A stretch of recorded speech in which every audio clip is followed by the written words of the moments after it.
Wouldn't you say, though, that there is an upside to a massive amount of giving people their own autonomy and letting them do whatever they want? We do have a lot of innovation. We are the leader of the world in everything from tech to entertainment to storytelling, whatever it might be. Yay, nay, what do you think of that? Well, How do I we think, how do we do this, Andrew? How do we balance? yeah. Well, this is the What's the balance? yeah, the Yeah, $100 million question here, yeah. right? So, kind of, let's dive into a couple of things so we can untangle this. The first thing is that I would ask you to do a social experiment, a limited social experiment for me. Next time you're out and about, and you're engaging with friends and this kind of thing, ask them a single question. Just ask them, "You want rights? The right to do what?" Actually, ask them, "What do you want the right to do?"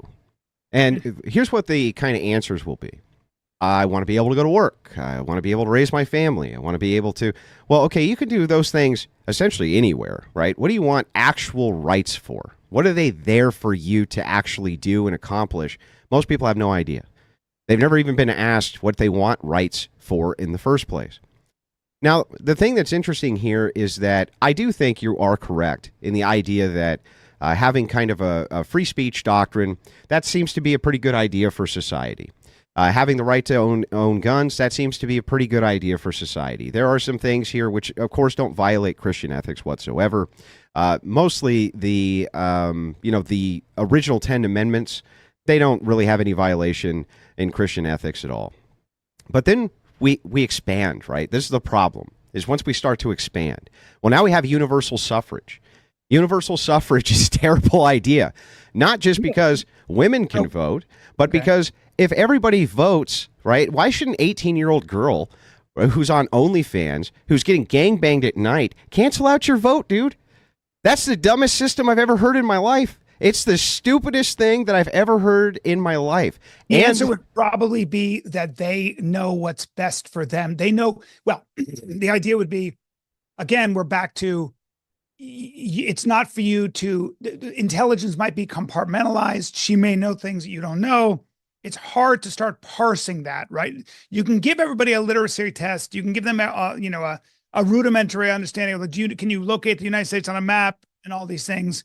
But remember, we did this with landowners as well. Yeah, it was a good idea.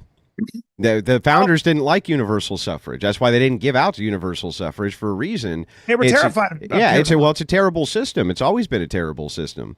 I mean, right now you have mail-in. I mean, the amount of fraud that goes on with voting, which we all know it happens, it's unconscionable. Okay, and we just kind of pretend like it's not happening, but it's happening. Yeah. So the thing is when it comes to universal suffrage, why don't we have a duty system instead? So you can do this many different ways. You can offer a vote to one house. If you're a married couple with children, your household gets a vote. That seems like a pretty good system. You can have you give your life to the government for 10 years to civil service, and then you have the right to vote. You can have some kind of pay-in, buy-in via time or via something which you're doing for greater society that's giving it some kind of net outcome which is good, rather than just cooming, waiting until you're 30, you've racked up 200 bodies, okay, and nope, now it's time to settle down and get married, and I'll have my 1.0 kids as the birth rate goes into free fall collapse. There's no greater duties for anybody. And the idea that everybody should have the right to have a say is the stupidest thing I've ever heard. You would never allow that in any other sector of society. You would never allow everybody to have a say in your business. You'd never allow a person to have say in your land. You'd never allow people to have say in any of this ever. We do have some restrictions, right? You got to be 18. You got to not be a felon. There's just certain things. You got to be a citizen, right? Yeah, but they're trying to undo that. They're trying to lower. The Democrats have been offering up proposals to lower the voting age to 16 years old. They've offered up proposals to let felons vote. They've offered. I mean, they're going to continue. Yeah, they're going to continue to expand it. Once you they don't expand, even like citizens voting. Yeah, they don't. Once you expand suffrage, they want illegals to vote. Once you expand suffrage, it never stops. They just continue to go. Well, that's because the left seems to want to get rid of all category, which was a Marxist idea. It is. It's why the Maoists all cut their hair the same way. I was in China. I'm old enough to remember. I went to China in 1981, 82, 81. And I remember seeing everybody in the same exact smock on bicycles. Groupthink is very real. It's very easy to enforce at the barrel of a gun. That's what the communists were very good at. But getting rid of any kind of category is a Marxist idea.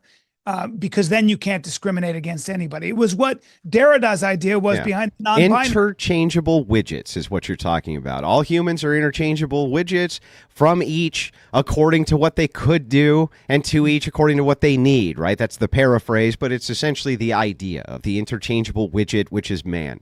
You see them try to push the interchangeable widget, which is man and woman. Now there's no delineation there either.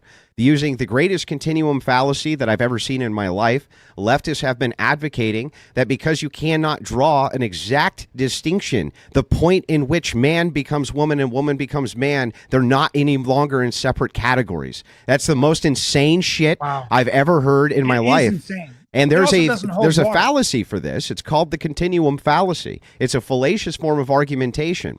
It's like saying, because I cannot draw distinctions, all dogs have fur, well, so do cats. All dogs have tails, well, so do cats. All dogs have eyeballs, well, so do cats. Clearly, cats and dogs are in a different category, but can you tell me the exact point in which there's a delineation? If you can't, then they must be the same thing. It's completely fallacious. But this is the kind of interchangeable ideology which leftist progressives have brought us and that we're currently dealing with. And they hijack the language. They say a woman is whatever, or any man could be a woman as long as they claim that they're a woman. Yet another infinite regress fallacy.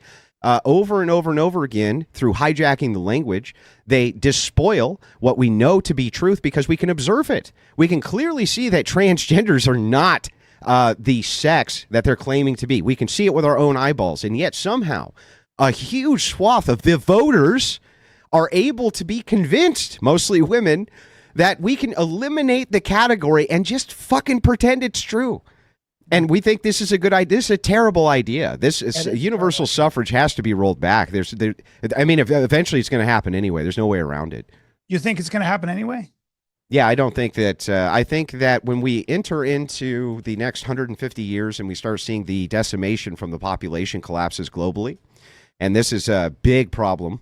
Most people don't realize ancient civilizations mostly did not expire due to warfare and due to plague and due to disease, but because they couldn't keep their populations high enough. Is that true? Yeah, it's true. They couldn't keep their populations high enough to reproduce.